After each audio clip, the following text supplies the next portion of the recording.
hyperinflation is on the rise in the next 3 years. Yeah, that's what they said in 2010 when the Fed started printing a ton of money and dropped interest rates to zero. But inflation rates stayed right around 2% average for the last decade. That's because the government never actually circulated this money into the economy. It was used to buy bank bonds, mortgage-backed notes, and treasuries. And the banks sat on a bunch of this cash. They didn't lend it out. But what about all the stimulus money printed during COVID? God, finance TikTok's so predictable. Inflation rates before COVID were actually significantly higher than inflation rates during COVID when money was printed heavily.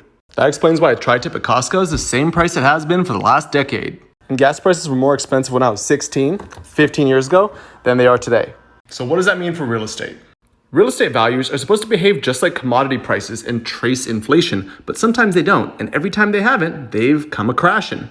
And you don't want to go out with all the greedy investors when the bubble pops again, so avoid overvalued properties in major cities and buy for cash flow.